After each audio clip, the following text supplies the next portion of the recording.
ಎಷ್ಟು ಕಾಣ್ತಾ ಇದೆ ನೋಡು. ಅದು ಕನ್ನಡಿ ಒಳಗೆ ಕನ್ನಡಿ ಕನ್ನಡಿ ಕನ್ನಡಿ ಕನ್ನಡಿ, ಹೌದಾ? ಕನ್ನಡ ಒಳಗೆ ಇನ್ನೊಂದು ಕನ್ನಡಿ, ಮತ್ತೊಂದು ಕನ್ನಡಿ, ಮತ್ತೊಂದು ಕನ್ನಡಿ, ಮತ್ತೊಂದು ಕನ್ನಡಿ, ಹಾಗೆ ಕಾಣಿಸ್ತಾಯ್ತಾ? ಈ ಕಡೆ ಬರ್ತೀನಿ ಈಗ.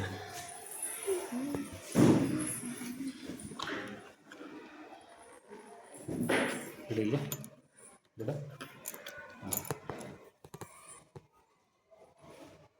ಎಷ್ಟು ಕಾಣಿಸ್ತಾ ಇದೆ ಈಗ? ನಮ್ಮ ಫೋನು ಕಾಣಿಸ್ತಾ ಇದೆ. ಕ್ಯಾಮ್ರಾ ಹೈಟ್ ಆಗುತ್ತೆ, ಹಂಗಾಗಿ ಕ್ಲಿಯರ್ ಕಾಣ್ತಲ್ಲ. ಅದರಲ್ಲಿ ಕ್ಲಿಯರಾಗಿ ಕಾಣಿಸ್ತಾ ಇದೆ. ಅಡಿಯಾಡ್ಸ್ಬೇಡ ನೋಡಿ ಇಲ್ಲಿ ಎಷ್ಟು ಕಾಣ್ತಾ ಇದೆ. ಏಕೆ ಕಾಣಿಸ್ತಾ ಇದಾವೆ? ಅನಂತ ದೂರದವರೆಗೂ ಹಾಗೆ ನೋಡಿರಿ, ಎಲ್ಲಿವರೆಗೂ ಕಾಣಿಸ್ತಾ ಇದ್ದಾವೆ. ಈ ದರ್ಪಣಗಳನ್ನು ಒಂದ್ರ ಮುಂದೊಂದು ಇಟ್ಟಾಗ ಪ್ರತಿಬಿಂಬಗಳು ಅನಂತ ದೂರದವರೆಗೂ ನಮಗೆ ಕಾಣಿಸ್ತಾವೆ ಅನ್ನೋದಕ್ಕೆ ಇದು ಸಾಕ್ಷಿ ಆಗುತ್ತೆ. ಕ್ಲಿಯರಾ? ಆಯ್ತಾ ಇಲ್ಲಿ?